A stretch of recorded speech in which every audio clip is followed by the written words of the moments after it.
தஞ்சாவூர்ல பாம்பே ஸ்வீட்ஸ் ஒரு கடை இருக்கு. எத்தனை பேருக்கு தெரியும்? ரொம்ப ஃபேமஸான கடை இல்ல ஸ்வீட்ஸ் எல்லாம்.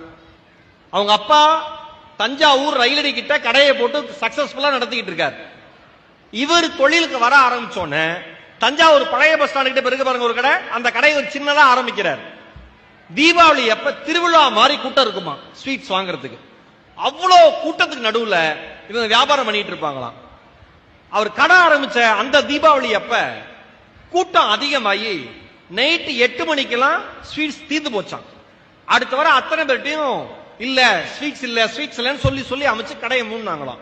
அதனால அடுத்த வருஷம் தீபாவளிக்கு என்ன பண்ணாராம், ஒரு யோசிச்சு ஸ்வீட்ஸை வாங்கி ஏத்திடணும்ட்டு நிறைய ஸ்வீட் போட்டு ஃபுல் ஸ்டாக் ரெடி பண்ணிட்டாங்களாம்.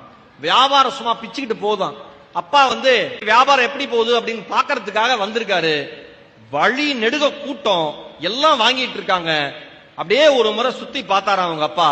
பார்த்துட்டு அவர்கிட்ட சொன்னாராம், என்ன பண்ணு, கடையை மூடிட்டு வீட்டுக்கு வந்துருன்னா 8 மணிக்கு. இவர் ஒரு மாதிரி அதிர்ச்சி ஆயிட்டாராம். அப்பா என்னப்பா அப்படின்னாராம், பழைய காலத்திலாம் அப்பாட்ட அதிகமா பேச முடியாது, கடையை மூட்டு வான்னு சொன்னேன்னாராம். இவருக்கு மனசு பாரமா, இவ்வளவு ஸ்வீட்ஸ் இருக்கு கடையை மூடிட்டு வான்னு சொல்றாருன்னு அப்பா சொல்ல தட்டக்கூடாது அப்படின்னு கடையை மூடிட்டு இவர் போயிட்டார். அவங்க பாட்டு வீட்டுல அவங்க பாட்டு வழக்கம் போல திருவிழா கோலமா தீபாவளி எல்லாம் கொண்டாடுறாங்க.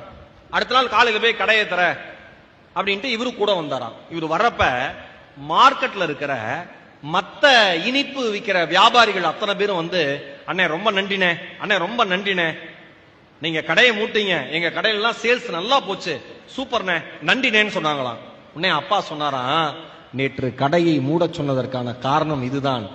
நீ மட்டும் வாழ வேண்டும் என்று நினைத்தால் கடை வீதியில் நம் கடை ஒருபோதும் இருக்காது. எல்லோரும் வாழ வேண்டும் என்று நினைத்தால் நீயும் நன்றாக இருப்பாய், அவர்களும் நன்றாக இருப்பார்கள்.